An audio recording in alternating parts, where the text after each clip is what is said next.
नमस्कार दोस्तों, मैं निधि अग्रवाल, वास्तु कंसल्टेंट। आज मैं आप लोगों के लिए इस वीडियो में कुछ ऐसे छोटे छोटे वास्तु के टिप्स लेकर आई हूँ जिनको अगर हम अपनी रोजमर्रा की जिंदगी में ध्यान में रखें और अपनाएं तो हमारे घर से दरिद्रता कोसों दूर चली जाएगी और माँ लक्ष्मी का आगमन हमारे घर में होगा। ऐसी छोटी छोटी बातें जो कि जब हम घर को सजाते हैं, संवारते हैं, कई बार हम ध्यान नहीं देते। घर में नया सोफा, नया फर्नीचर, सब कुछ नया, हमें लगता है कि हमारा घर बिल्कुल वेल सेटल्ड हो, सजा संवरा हो। इन सभी बातों का हम ध्यान रखते हैं, पर कई बार कुछ चीजें नजरअंदाज हो जाती हैं।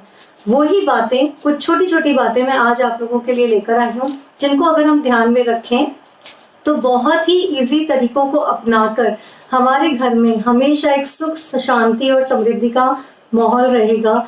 और ये कुछ चीजें हैं ऐसी जो अगर घर में हो तो इसको हम अशुभ मानते हैं, अशुभता की निशानी मानते हैं और हमें इनको तुरंत ठीक कर लेना चाहिए। तो चलिए स्टार्ट करते हैं।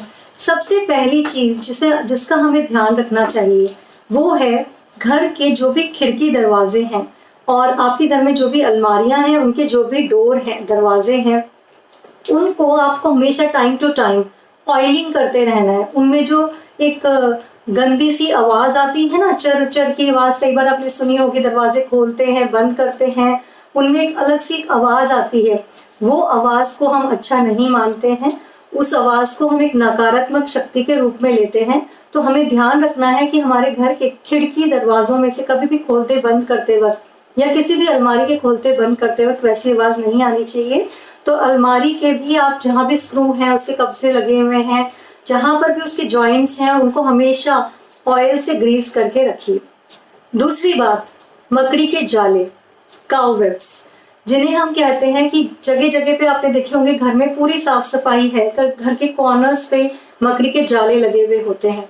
वो जाले वास्तु के अनुसार बिल्कुल भी अच्छे नहीं माने जाते। तो जितना हो सके ध्यान में रख के आप हर कॉर्नर से अपने घर के उन काउ वेब्स को, मतलब मकड़ी के जालों को साफ करते रहिए टाइम टू टाइम।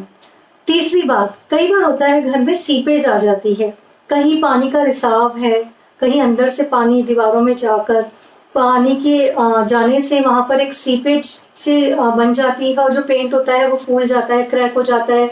दीवारों में कई बार छोटे छोटे क्रैक्स हमें नजर आते हैं।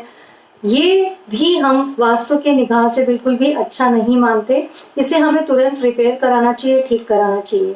घर में कहीं भी, बाथरूम्स में, किचन में, अगर आपके कोई भी टैप्स हैं जो लीक हो रहे हो, नल हैं जो टपकते हो, पानी उसमें से रिस रहा है, तो घर में हमेशा ज्यादा खर्चे, आपको मनी का नुकसान, मतलब पैसे का नुकसान होता दिखेगा, ज्यादा खर्चे होते दिखेंगे घर में, इनको आप तुरंत ठीक करवा लीजिए। घर में कोई पुराना फर्नीचर है जो टूटी हुई हालत में है, उसे तुरंत रिपेयर करवा लीजिए।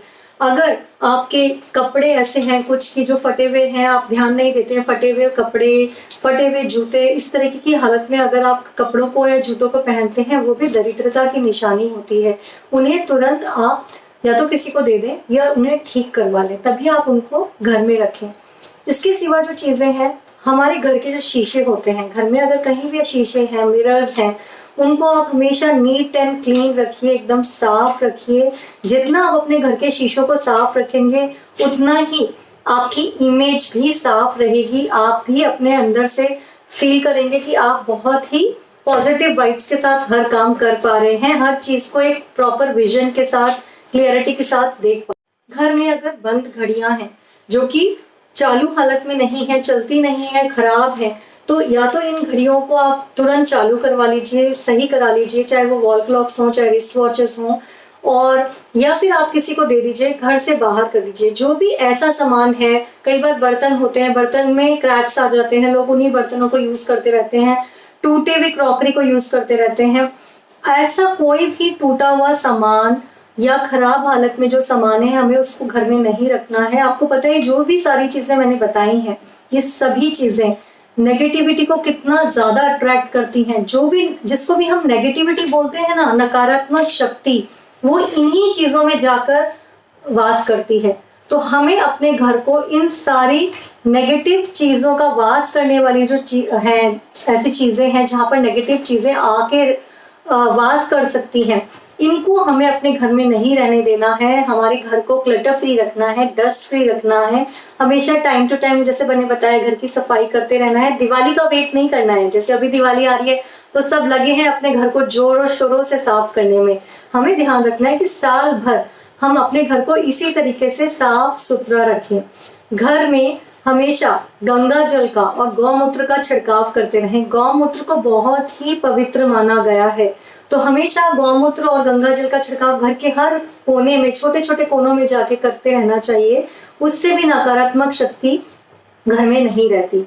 कोई भी आपके घर में ऐसा कमरा हो, ऐसा कोई स्टोर रूम है, या अगर आप बड़े घर में रहते हैं तो कोई बेसमेंट है, या ऐसा कोई कमरा है जो घर के बाहर बना हुआ है जहां पर कभी कोई आता जाता नहीं है, आपने वहां पर सिर्फ एक्स्ट्रा सामान डंप करके रखा है, ऐसे कमरों को टाइम टू टाइम खोलना चाहिए। वहां पर धूप और हवा जाने देनी चाहिए। गंगा जल का और गौमूत्र का छिड़काव करते रहना चाहिए, जिससे वहां पर किसी तरीके की भी ऐसी नकारात्मक शक्तियां जाके वास न कर पाए।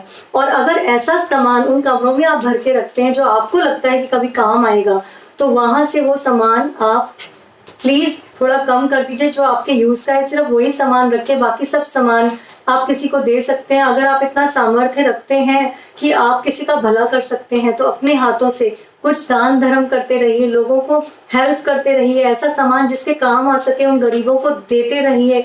किसी का तो भला हो जाएगा आपके हाथ से, आपके कर्म भी इससे अच्छे होंगे। और माँ, इन सारी चीजों का अगर हम ध्यान रखें, अपने मंदिर को साफ रखना, अपने मंदिर को क्लटर फ्री रखना, मंदिर में कोई भी धूल मिट्टी जमा ना हो, बहुत सारा सामान मंदिर में भर के रखना, एक ही भगवान की दो दो मूर्तियां रखना, ये भी बिल्कुल सही नहीं। तो अगर हम चाहते हैं कि तरीके से अगर हम इन सारी बातों का ध्यान रखते हुए अपने घर को सजाएं संवारें, तो हमारे घर में माँ लक्ष्मी का आगमन जरूर जरूर होगा और घर से हर तरीके की दरिद्रता और नकारात्मक शक्ति दूर चली जाएगी। घर में सुख, शांति और समृद्धि आएगी। तो आप लोगों को इस वीडियो से रिलेटेड कोई भी क्वेरी हो तो आप कमेंट बॉक्स में पूछ सकते हैं। वीडियो पसंद आए तो प्लीज लाइक कीजिए, सब्सक्राइब कीजिए। ऐसे ही कुछ और वास्तु टिप्स को लेकर वीडियो आते रहेंगे हम लेकर। नमस्कार।